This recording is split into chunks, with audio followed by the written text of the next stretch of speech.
Hello everyone, আসসালামু আলাইকুম। Welcome করছি আর্টস অফ কুইজিন ভিডির নতুন আরও একটি রেসিপি দেখার জন্য। আশা করছি সবাই ভালো আছেন, আমিও ভালো আছি আলহামদুলিল্লাহ। আমি আজকে করে দেখাবো গোলাপ জাম বা লালমোহন মিষ্টি। মিষ্টির মধ্যে গোলাপ জামের চাহিদা বেশ। এটি দেখতে যেমন সুন্দর, খেতেও তেমনি সুস্বাদু।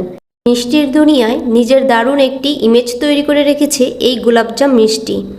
চলুন তাহলে দেখে নেওয়া যাক এর সহজ পারফেক্ট রেসিপিটি। আমি আজকে তৈরি করে দেখাবো 1 কাপ গরু দুধ দিয়ে কিভাবে প্রায় 1 কেজি মিষ্টি তৈরি করে নেওয়া যায়। আশা করছি রেসিপিটি ভালো লাগবে। চলুন তাহলে শুরু করি। এজন্য আমি নিয়েছি 1 কাপ ফুল ক্রিম গরু দুধ, নিচ্ছি 1 টেবিল চামচ ময়দা, নিচ্ছি 1 টেবিল চামচ সুজি, নিয়েছি 1 চা চামচের 4 ভাগের 1 ভাগ বেকিং পাউডার। সমস্ত শুকনো উপকরণগুলো খুব ভালোভাবে মিশিয়ে নিচ্ছি। এর মাঝে দিয়ে দেব হাফ টেবিল চামচ ঘি। ঘিয়ের পরিবর্তে আপনি মেল্টেড বাটার ইউজ করতে পারেন, তবে কোনোভাবেই তেল ইউজ করা যাবে না। ঘিয়ের সাথে আমি শুকনো উপকরণগুলো খুব ভালোভাবে মিশিয়ে নিচ্ছি। এই কাজটা একটু ধৈর্য ধরে সময় নিয়ে করতে হবে। এটা খেয়াল রাখতে হবে যে ঘি যেন সমস্ত শুকনো উপকরণের সাথে খুব ভালোভাবে মেশে। এখন আমি এর মাঝে লিকুইড দুধ দিয়ে একটা ডো তৈরি করে নেব। এজন্য আমি নিয়েছি 1/3 কাপ লিকুইড দুধ। আমি অল্প অল্প দুধ মিশিয়ে একটা ডো তৈরি করে নিচ্ছি। এভাবে অল্প অল্প করে দুধ মিশিয়ে নেওয়ার কারণ হচ্ছে দুধ যেন প্রয়োজনের তুলনায় বেশি হয়ে না যায়। এখানে আমার প্রায় সবটা দুধই লাগছে, আপনাদের একটু কম বেশি লাগতে পারে। ডোটা একটু পাতলা বা স্টিকি হবে। দেখতে পাচ্ছেন আমি কেমন পাতলা আঠালো একটা ডো করে নিয়েছি।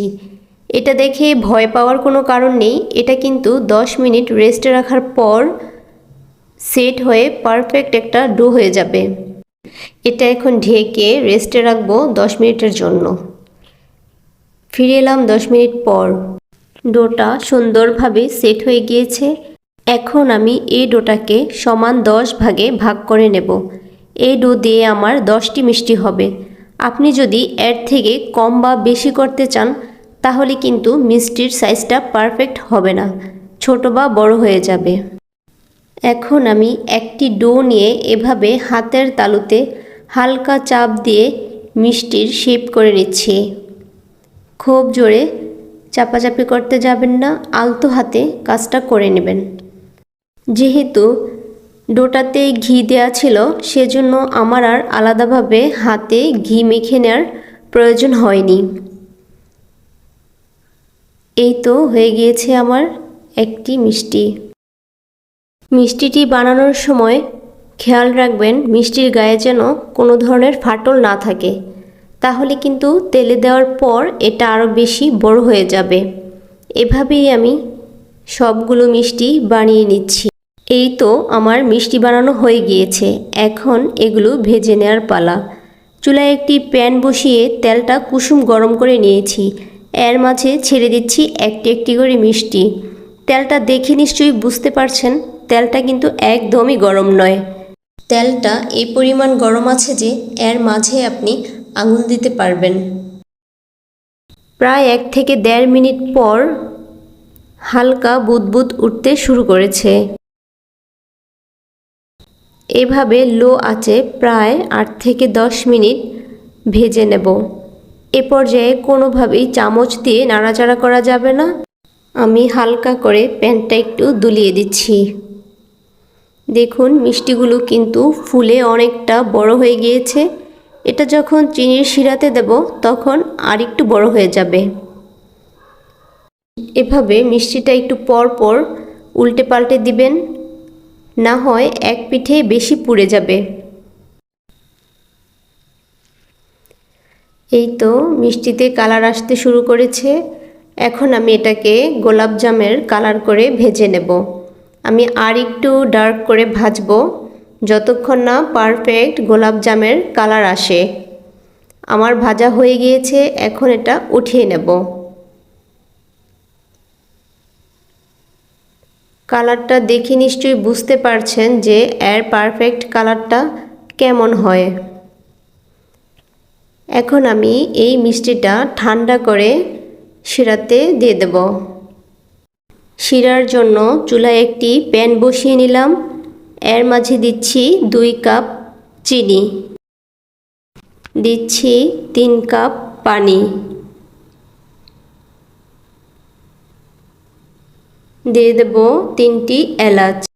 এখন আমি জাল করে চিনিটা গলিয়ে নেব। খুব বেশি জাল করে শিরাটা ঘন করে নেব না, জাস্ট কয়েকটা বলক আসা পর্যন্ত ওয়েট করব, যতক্ষণ না পর্যন্ত চিনিটা গলে যায়।